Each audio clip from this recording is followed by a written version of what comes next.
most welcome to another exciting review of the 7 habits of highly effective people. Right. So tonight we're going to conclude habit 3. Sorry. Yeah, habit 2. Habit 2. Yes. We started habit 2 2 days ago. Habit 2 says begin with the end in mind, right? Begin with the end in mind. And through these habits, we are learning the principles of personal leadership. Let me remind you again of what Oliver Wendell Holmes says. He says, what lies behind us and what lies before us are tiny matters compared to what lies within us.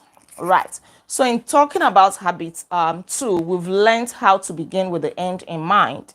Right. When you are starting something, maybe a business, a marriage, a family, an organization, whatever you're starting, learning a skill, whatever it is, always envision the mind. This way you'll be guided through whatever process or steps you are going through, right? We've learned about being proactive. We've learned about personal mission statement. We're still going to talk more about that. And yesterday we learned about the different centers in our life. What is the center of your life? Different kinds of center, right? But today we're going to just conclude, and we're starting with a principle center.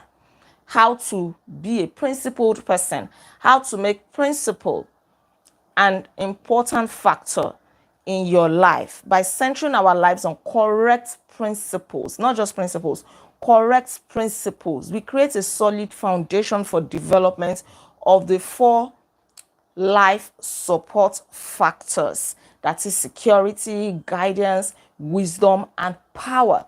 Those are the 4 life support factors. Your security comes from knowing that unlike other centers, family center, marriage center, emotional center, work center, money center, all of those centers that may not truly be correct, right?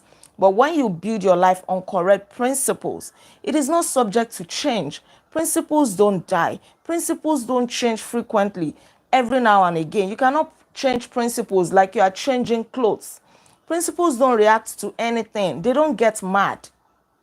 They don't treat us differently. They don't divorce us. Principles don't run away from us. They are always there. Right. They are not there to get us, to bring us down. And they are not there today and gone tomorrow. They cannot be destroyed by fire or earthquake. Principles are deep. Principles are fundamental. Principles are classic truths. They are tightly interwoven with exactness, consistency, beauty, even the law of nature.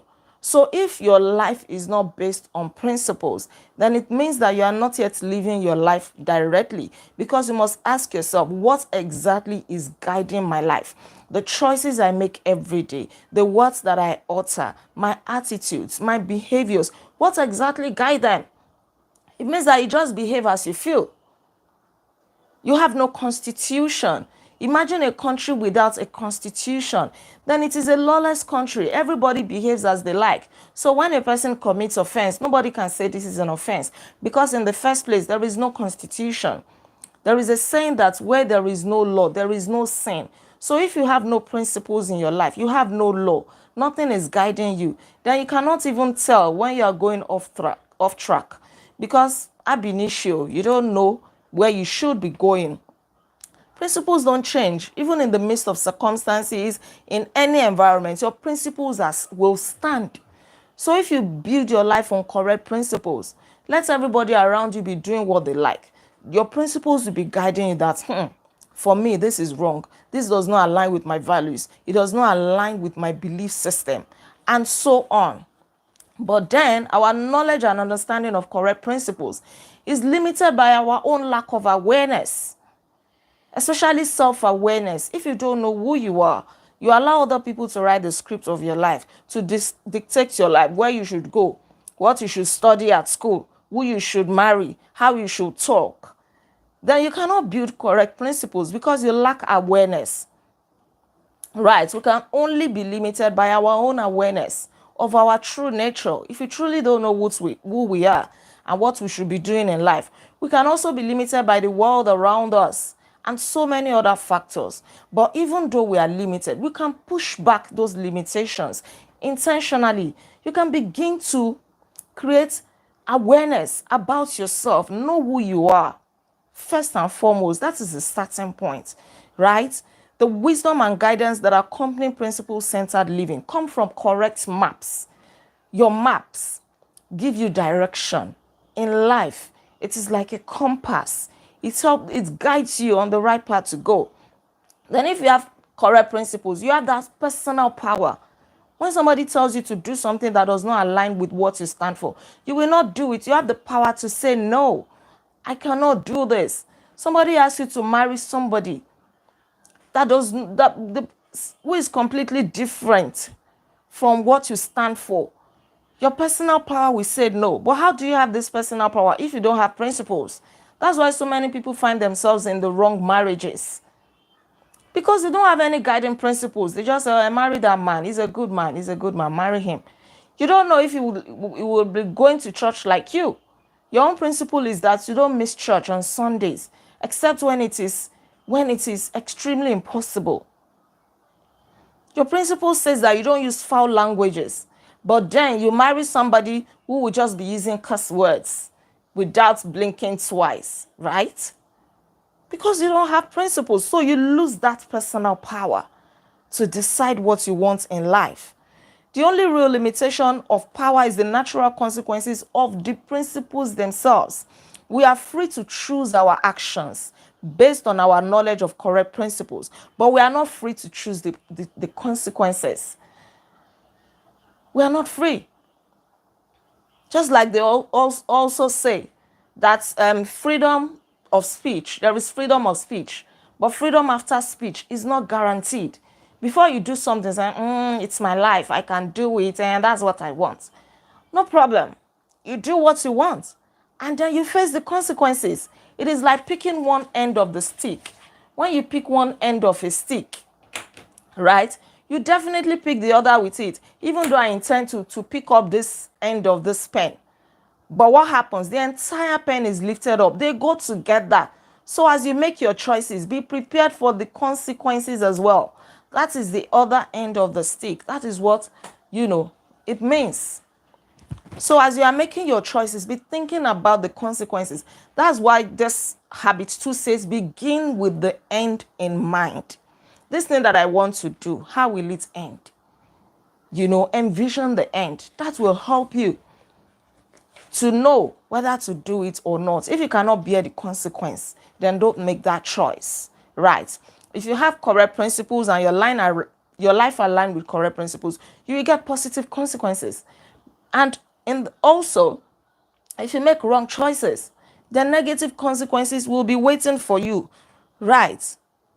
Your principles will attract positive consequences or negative consequences. So develop your principles very well, and remember that your paradigm is the source from which your attitudes and behaviors flow. The way you see life, what reality means to you, that is your paradigm. That is your belief system. And it will be very difficult for anybody to change it. It is personal to you. Your paradigm is formed maybe based on your upbringing, what your parents put into your head, or what your teachers taught you, the family that you grew up in, and things like that. So all of this will determine how you view life. So your paradigm, based on how my parents raised me or my environment or anything, may be different from yours, because each of us is unique, right? But make sure that if your paradigm is not right, you cannot be looking at life through the wrong lenses. It means that everything you are going to be doing will be wrong. So start with self-awareness and then move on to other kinds of awareness, right? So, still talking about principles. Suppose tonight, let's assume that it is 5 p.m. for every one of us, right? Suppose that tonight you have been invited to a concert and you're supposed to go with your wife. And then your wife is at home. She's ready. She's excited. The tickets are ready. You are both looking forward to it. And all of a sudden, your boss calls you into the office when you're about to leave your office, maybe like 4:30. You've calculated that, oh, it's 10 minutes drive from your office to the house, and then you can spend 10 minutes to quickly dress up, and then you set out, right? And your boss calls you that, oh, please, I really, really need your help. You need to get a presentation done this night, because by 9 a.m. tomorrow, we're going to deliver this presentation, and I really, really need you to do it. This is where your principles come into play, the things that guide your life. Now, is it my wife that will be disappointed, who is already gorgeously dressed? You know how long it takes us to dress up as women, to do our makeup, to get our hair in place and everything. Then my husband, let me even personalize. My husband will now call to say, hey, babe, sorry, oh, hey, something just came up. Hey, I don't even know how to tell you. I hope you will not be mad at me. Excuse me, sir. What is that? Hey, we will not be going to that concert again. What will be your reaction? But then, let's assume that we don't have this response yet. As a man, you now be thinking, what do I do? So this is where your principles come into place, right? All of those different centers that were examined in detail yesterday. So if you're a spouse-centered person or a family-centered person, you will know that your wife is your main concern. Your wife is your priority. You don't want to disappoint your wife. There may be problem. You may not even forgive yourself. My whole wife, my beautiful wife, the wife of my youth, right? And that way, you may tell your boss, I'm so sorry, sir. I may not be able to do it. You may even be thinking, well, if this job has to go, let it go. I have to go home and please my wife, right? If you're a money-centered person, you start thinking, if we make this presentation and it goes through, we may be talking of 50 million naira or $2 million. I'll just call my wife and tell her, babe, you know what? Don't worry, I'll make it up to you. If you're a work-centered person, you may also be thinking of the opportunity. This presentation is my opportunity to shine. I'll go there, prepare the slides. Then with the boss, we'll go there, we'll give it to them. When I prepare it and I'm able to, shine, I may get a promotion. And from promotion, I get a raise. I'll buy my wife a car to make up for this disappointment. If you're a possession-centered person, you will also be thinking, this money that I'll get, at least we can use it to buy a new house. Will my wife not be happy to move with me to the new house instead of going for that concert? Concert and new house, which one is more important? Or maybe I'll take her shopping. I just buy clothes for her. At least we'll be able to live a good life. We'll change all our gadgets and things like that. You're thinking of all the possession. If you're a pleasure-centered person, you probably can work and go to the concert, even if your wife will be happy for you to go to work late, right? You'll be like, I cannot miss this concert, all the fun and everything. So you tell your boss, excuse me, sir, I'm so sorry. Or maybe you tell your boss, yes, you do it. For those who like to deceive people. And then when you get home, your phone will be switched off. And then in the morning, you just quickly come to work. You go and you rush over it. Or you tell yourself, I'll wake up in the midnight and do it. Then God help you, you sleep off. If you're a friend-centered person, you also want to go that, all my friends will be coming. I cannot afford not to be there with my friends.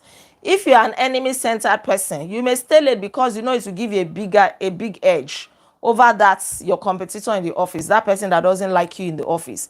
You really want to prove a point. If you're a church-centered person, you might be influenced by plans other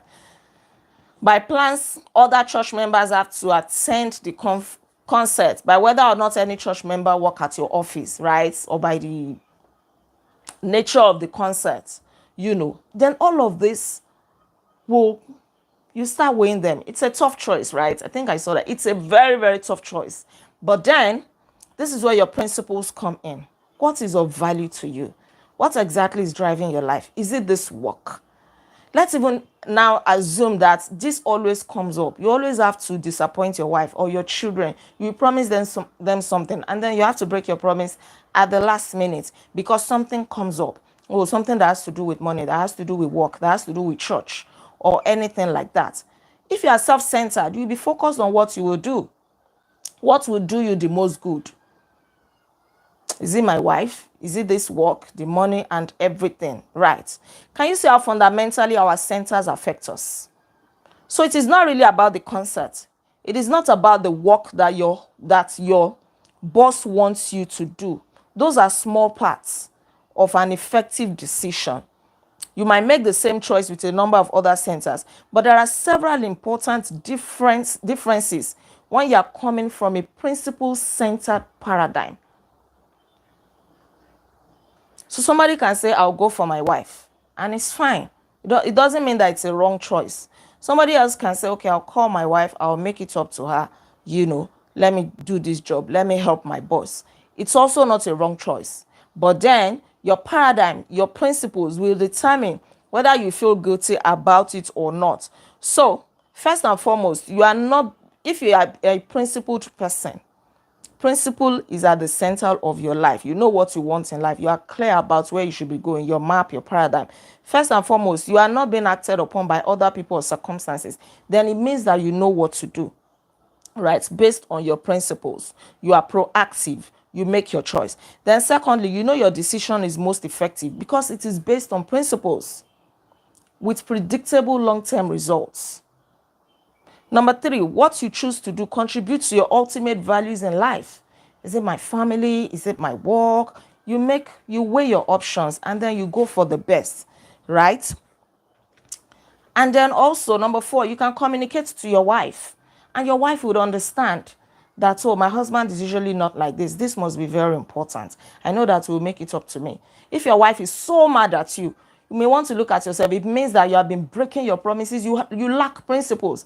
Something can just come up at the last minute and then you will cancel it. She will start seeing herself to be inferior, that you don't value her, you don't love her because you have been doing it. She knows you are not reliable.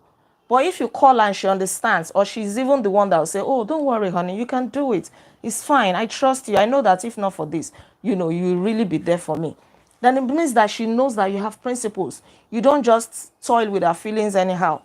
Or if it is your boss will know that, this must be so important. Family is important to you. Your boss will also not be mad at you. But maybe you are the type who is always giving excuses not to work. Then your boss will also be mad at you. So all of this have to do with your principles. And people will know if you're a principled person or not, or if you are just living your life by chance, whatever comes, whatever works. And whatever choice you choose, whether your wife or the work, you will not feel guilty about it. Right, let's quickly move to writing and using a personal mission statement. It is like a constitution, like we have already established. And it's not something that you can write overnight. You have to start writing it little by little based on your principles. What are the things that are important to you in life? What is your compass? What is the map that is guiding your life? Viktor Frankl says, we detect rather than invent our missions in life. We already have our missions, right? You are not the one to invent it. God has a purpose for your life. So you just have to detect it. You just have to discover it. Why exactly am I living? What am I living for? What do I want to achieve? What is important to me? So all of this will help you to craft a very, very grounded personal mission statement. So anything that does not align with your mission statement is a no-go area for you. Your friends cannot just be influencing you every now and then. You are like a city that has no rule over your life. You have no control, no guidance. Anything goes. That's why people will come to you. Let us steal. You will steal. Church members will come to you. Oh, let's go and do evangelism. You will go. Where the devil is, you are. Where God is, you are. You are so confused. You are neutral. Because you have no personal mission statement. So your conscience will guide you in writing your mission statement, right? And like I said, and like the author says, it is not something that you can write overnight. That you just say, let me write it. No, you will think through it. And once in a while, as you mature in life, there may be little changes. It's not that you keep changing it every now and then. No, that's why you should think through it in the first place. Use your imagination, use your conscience, use your personal power, use your wisdom and everything to write a good personal statement. Your personal responsibility, your proactiveness will be very, very important here. Your creative power, Now, if you go back to the computer metaphor that we used earlier, or that we came across earlier in this book, habit 1 says you are the programmer of your own life. Habit 2 says, then write that program. So write your own script. Stop living out the script that is handed down to you by your parents. If what is handed down to you by your parents aligns with your values, fantastic. But if it doesn't, the fact that it's your parents handed it down to you does not mean you should carry on with it. You don't carry on with a legacy that does not align with your mission, your purpose in life. Because when you stand before God, you are you. You are not your parents. You are not your wife. There is nothing like my husband made me do it. You are you. Your full name will be called in place, in full. Olaide Agbaje, Joy Janet Ikechukwu. Sorry, Mr. Ikechukwu, I've been using your name a lot lately. You know, there is no Mr. and Mrs. there. There is no Olaide Agbaje, child of so.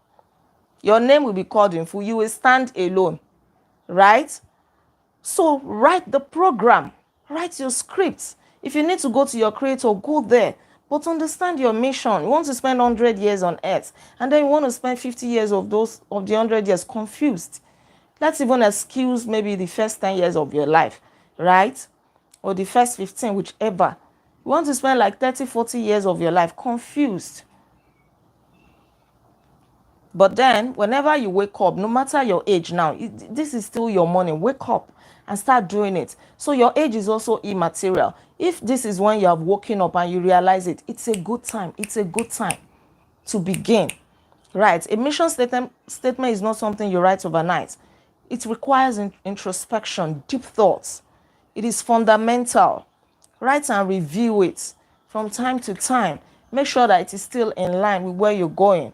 Now we're going to be talking about using your whole brain. We have the left side of the brain and the right side of the brain. We're supposed to be using both, but a lot of times we use only the left side of the brain. We're going to understand it very soon. Our self-awareness empowers us to examine our own thoughts, right? A great deal of research has been conducted for decades on what has come to be called brain dominance theory. And the findings basically indicate that each hemisphere of the brain, the left and the right, tends to specialize in and preside over different actions, different functions, different activities, different processes. Right. So essentially, the left hemisphere is more logical, more verbal, and the right hemisphere is more intuitive. It thinks more. You know, it is the one we use for all forms of creativity. The left side of the brain deal with words. People who talk a lot, maybe public speakers, you know, that is the left side of their brains really, really working very well in their favor. Words, how we talk, and all of that. So people who are more quiet, who are more on the reserved side, that means they are not really using, not that they are not really using, but, you know, the left side of the brain, for them, is not so active in that area with regards to words, not other functions, right? But the right side of the brain deals more with pictures.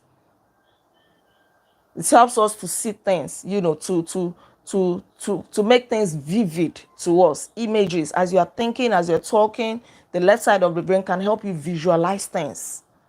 So what we are talking about implies that we need to use the right side of our brain more in line with this habit too, and what we are talking about. The right side of the brain should be used more if you listen to the functions, right? The left side of the brain, you know, deals with specific things. It can break things down and then analyze things in parts. But the right side of the brains create things, sees things as a whole, the bigger picture, and the relationship between the parts. But the left side will just analyze things, you know, just based on the parts. It doesn't look at things holistically. The left side of the brain deals with analysis, which means to break apart. The right side deals with synthesis, which means to put together. The left side deals with sequential thinking.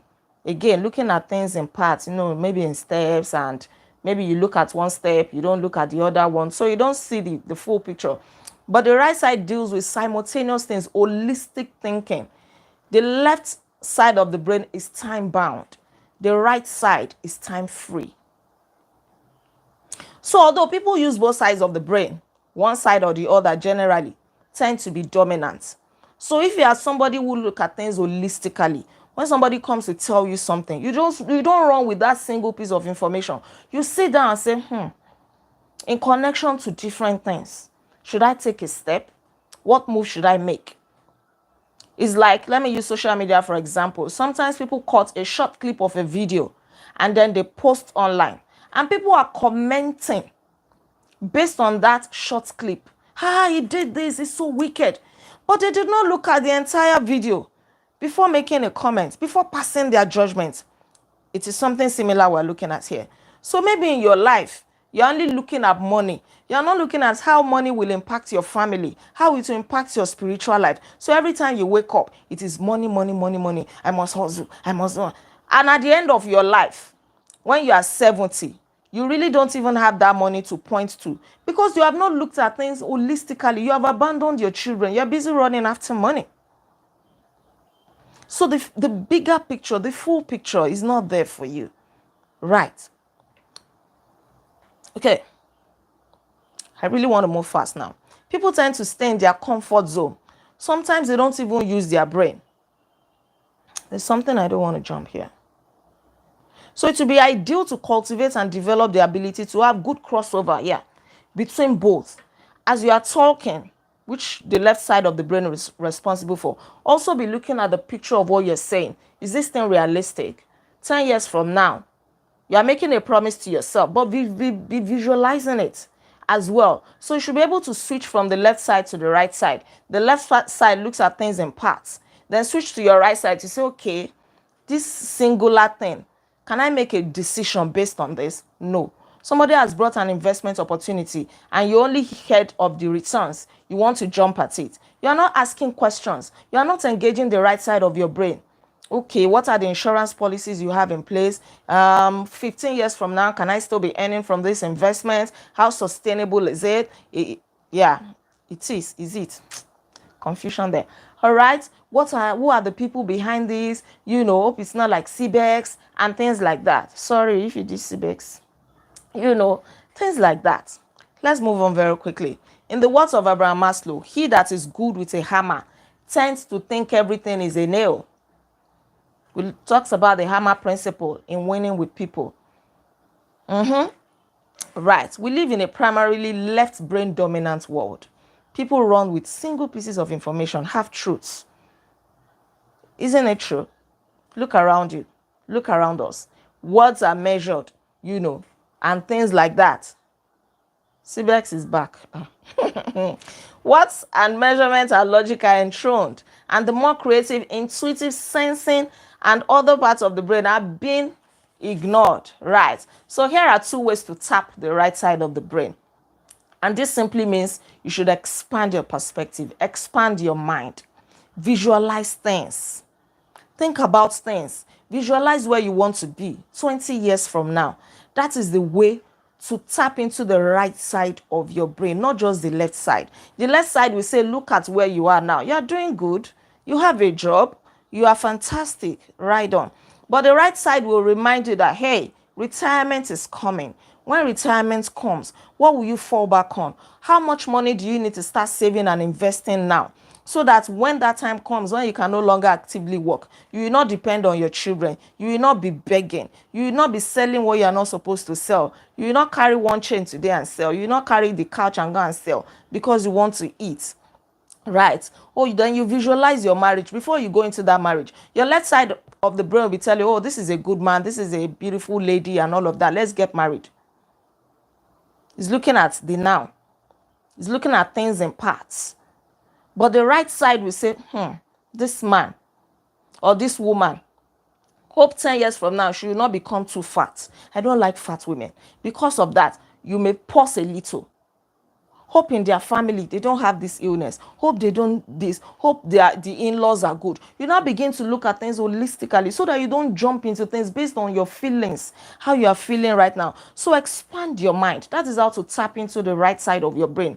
Visualize in rich detail. Involve as many emotions and feelings. Involve as many questions, analysis, and so many things. That is how to begin with the end in mind. Stop jumping into things blindly. Begin with the end in mind. Don't forget, that is our central focus. So expand your mind. I think this is a profound lesson for every one of us. Then we can use visualization and affirmation. We've talked about personal statement. Then visualize things. Then write down your affirmations. Right? What are the things guiding you? A good affirmation has 5 basic ingredients. It must be personal. It must be positive. It's in the present. That means you use present tense. Then it is visual. You can see it even with your mind's eye. You can see it. Then it is emotional. For example, you can write a statement, an affirmation like this that says, "It is deeply satisfying that I respond with wisdom, love, firmness, and control when my children misbehave." Maybe, for example, you're a parent who always overreacts. Your temper always gets in the way. You shout at your children, you scream at them, you throw things at them, you beat them, physical assault. Then you may want to write a personal affirmation. Make it emotional. It is deeply satisfying. Make it personal. That I, there must be in the present. Respond, not responded. Not will respond. Present tense, respond.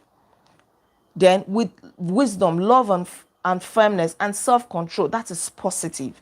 With when my children misbehave. So even before your children misbehave, you are already visualizing it, and you be in a calm state. You visualize how you're going to behave. It's not that the changes will come instantly, but then little by little, as you practice your affirmation, or maybe at work, you tell yourself that I, Olaide, will respond calmly whenever any of my colleagues is rude to me. Something like that. That is your personal affirmation. Personal affirmation is not only spiritual or religious like some of us believe. You can use it to guide yourself through life. Right. Okay. There are some examples here, about visualizing and affirmation. Dr. Charles Garfield, did an extensive research, and he came up with findings that show that people who are peak performers, who are high achievers, like athletes who are doing so well, they usually visualize whatever they are going into before they go into it. They see it, they feel it, they experience it before they actually do it. So you can do that also in every area of your life. As a salesperson, as a pastor, as a student, visualize things. See yourself passing that exam. Okay, see yourself reading. See yourself going to the library. As a salesperson, see yourself meeting customers. See yourself practicing the right words that you're going to say. That way, you will not always be unprepared for life or the things that you are doing. Visualize things. Engage the right side of your brain. Whatever you are doing, you have to be creative. Your creative right brain, visual right brain, is one of your most important assets. But we don't use this enough. We just dabble into things. We just jump into things. We allow life to catch us unawares, right? I'm not exempting myself. So this is for every one of us. Don't think that I'm talking to you. I am learning so much from this book. And if we put all of this into practice, our mistakes in life will be minimal. We will not always live in regrets, because we will think before we act. We will bounce off our ideas with people. I want to do this. What do you think? You will have a mentor, somebody that you can go with, even at times that you are confused. You have thought about it, you have visualized it, you are not sure. You must have somebody in your life. Oh, this is what I'm planning to do. The person will also help you to check it. And that way, you don't always have to make excuses. You don't always have to say, I didn't know, I wouldn't have done it. No. Then identifying roles and goals. You have different roles in life. Maybe a father, a mentor, a pastor, a business person, a boss, and all of that. When you identify all these roles, then your goals, you start thinking, okay, what do I need to do? So that one aspect of your life does not suffer. So that as a pastor, you are not tending to your congregation, your members, and your family is being neglected. Your wife feels resentful that you care more about your church members than the family. or than our feelings. You'll be able to strike a balance. You will have a mission that will guide you. Your roles and your goals will be in alignment. You always think about things. And personal statements now can also be, graduate into family mission statements. In your family, you have guiding principles. In this family, we don't lie. In this family, we care for one another. In this family, this is what we do. And let your children be involved. Let your spouse be involved. Let everybody be involved in drafting it. How do you respond to situation in your family? There are some families that wash their dirty linens in public. Anytime there's a problem in that family, they come online, they set ring lights. They even have time to hang their microphone to come and talk about their blood brother online. So they have no family mission statement. In your family, have family mission statement. Let your children be aware. Put it in front of them. Draft it together with them so that they are aware. You can also have organizational mission statements that will guide everybody in that organization in case you own your own company and things like that, so that people will behave in sync with the values of the organization. There is an example that the author gave here about IBM. He was so blown away that IBM cares so much for its workers. There's also another example of when he went to one hotel and everybody in that hotel had excellent customer, service approach. He was so impressed. They even personalized it. Oh, I want to use the toilet. Oh, let me walk you down. Oh, I need a glass of water. Let me walk you down. The one that even blew his mind the most was when a waiter, they ordered something, and the waiter that was bringing it, is it waiter? I don't know if that is the person that was bringing it, this service person spilled the coffee, and they didn't know. So this person had to go back to go and clean it. They didn't know. The manager did not know. But she reported herself to the manager because it took her like extra 15 minutes and they didn't see it as any problem. But she reported herself to the manager that, oh, I spilled the tea when I was going to so room. And the manager called them the following day to say, oh, I'm so sorry. Let me see. Okay. Yeah, I'm so sorry. Can we offer you this? Can we offer you that? Apologizing for the mistake of that person. Do you have such principles, such mission statements in your organization, or everybody just does as they like? If you own a company here or a business, you really need to put this into place. Otherwise, they will treat your customers well while you are there, and when you are not there, they will treat your customers badly. And very soon, you'll be wondering why sales is not coming in as before, or why your customers are not returning. Let them buy into it. Okay.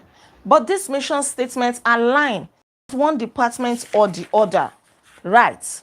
It is very, very important. A waitress. Thank you. Thank you so much. Let me stop here. I think we've learned so much in today's review. So much to take us through life. So much to help us to be intentional. Whatever we're doing, we put our conscience into it.